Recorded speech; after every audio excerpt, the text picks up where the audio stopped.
تاکہ ہم اپنی جانیں ہتھیلیوں پہ رکھ کے اور اپنے شیر خوار بچے لے کے دین چوک میں پہنچے۔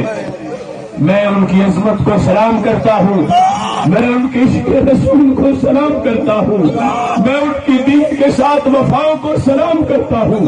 میں ان کے جذبہ جہاد اسلامی کو سلام کرتا ہوں، میں ان کے اس روشن کردار کو سلام کرتا ہوں، مگر میں ان سے یہ درخواست کرتا ہوں ابھی وہ وقت نہیں آیا تم یہاں پہنچو، پہلے ہمارے لاشیں دفنے دو، اگر ہم میں کوئی کسر باقی رہ گئی تو پھر تم بھی پہنچ جانا۔ میں تمہیں یقین دلاتا ہوں اے عظیم ماں، اے عظیم بیٹیوں،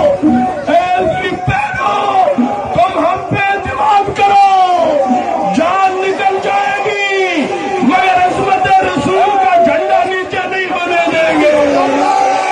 جان دے دیں گے، ناموس رسالت کا پرچم نیچے نہیں آنے دیں گے، جان دے دیں گے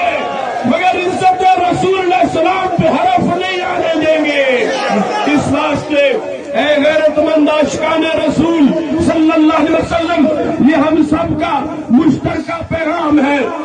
ان ماؤں کے لیے، بہنوں کے لیے، بیٹیوں کے لیے، سب کے لیے کہ ٹھیک ہے تم نے اپنی وفاؤں کا اظہار کر دیا مگر جو ہم موجود ہیں یہاں پہ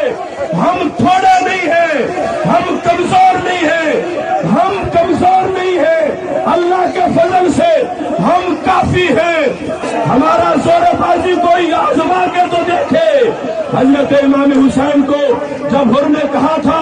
سامنے موت ہے کہاں جانا چاہتے ہو تو میرے امام نے کہا تھا آفت الموت تخوفنی،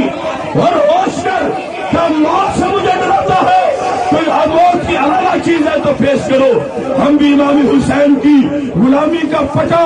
گلے میں ڈال کے اعلان کر رہے ہیں اے وقت کے یزید، تو موت کی دھمکیاں بھی دے رہا ہے، موت سے ڈرنے والے ہم نہیں ہیں، اگر موت سے کوئی بڑی چیز ہے تو سامنے کر۔